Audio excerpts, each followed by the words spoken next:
This 1 Degree Outside video is brought to you by Fluid Form Bio, developing innovative 3D printing living pancreatic tissue to help combat type 1 diabetes. For the first time, you can join this visionary mission.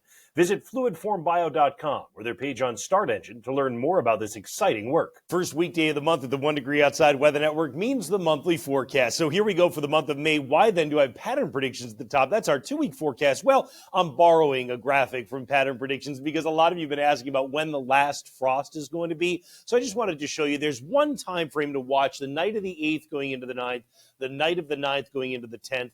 The New England average temperature does not get cold enough for frost, but some of us in central and northern New England likely will find some frost in that time frame. When's the normal last frost? Well, this would be the month that we wrap it up, mid to late May in central and northern New England. I think these early May areas outside of 495 in northern Mass, southern New Hampshire, central Massachusetts, even western Mass, northwest Connecticut, you're probably safe the way things are looking to put your plants in the ground.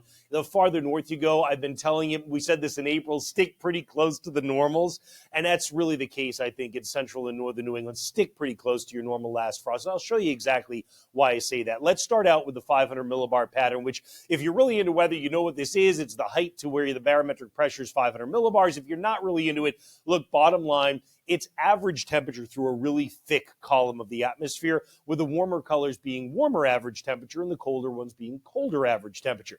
Watch what happens just in the coming days as we head into this upcoming weekend and early next week. You find this big area of cold energy, an upper level low that digs out across the eastern United States, and more energy that goes into the southwest.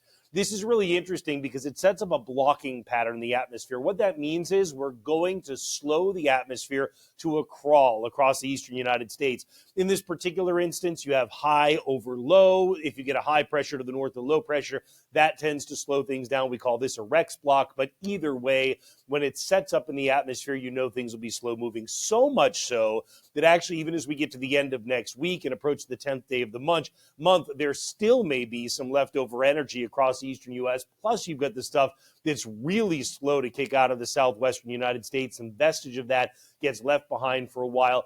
Either way, no matter how the details of this go, the overall kind of pattern screams that this is just not going to be one where you're ready to jump into abundant warmth in the eastern United States. As we get out to mid-month, things do begin to change. There's still, by the way, a lot of cold available in Canada, and still the remaining kind of signals of a polar vortex there as well. But notice the cold starts to dump into the western U.S. by mid-month. This would open the door to warmer air, and perhaps even warmer than normal in the second half of the month. So, for that reason, we actually do think there'll be warmer than normal conditions this month in the central and northern plains, the upper Great Lakes, and maybe even into upstate New York. I got to tell you, it's not impossible that in the latter part of the month we get enough of a push that starts to come into New England as well. For now, we think near normal is the most likely outcome, but admittedly, if you get enough warmth kind of rebounding in the latter part of the month, you could push above the normal high for the month, which would be about 66, 67 degrees. Normal lows come up 10 over April. The normal low is 50 for this month overall. In terms of precipitation in the last 30 days, it's been a really active storm path with a lot of thunderstorms across the central and southern plains and into the Midwest.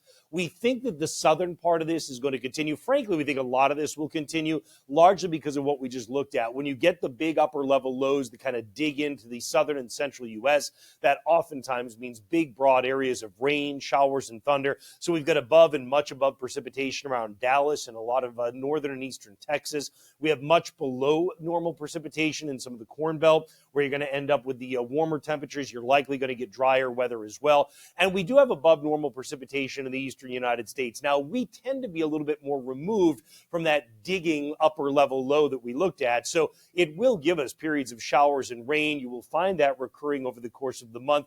You'll find thunderstorms as we get to the second half of the month and the warmth begins to build. You're probably pretty close to normal in terms of precipitation in eastern New England. The farther west you go, the greater the chance you may go above normal on precipitation by the time the month is out. You can follow it all 14 days at a time with our app, the 1 Degree Outside Weather app, on both the App Store and Google Play. Have a great May, and make sure you keep 1 Degree Outside a part of it. We are here with you every day, and we thank you for making us a part of your daily weather routine. See you again real soon at 1degreeoutside.com and on the home screen of the app.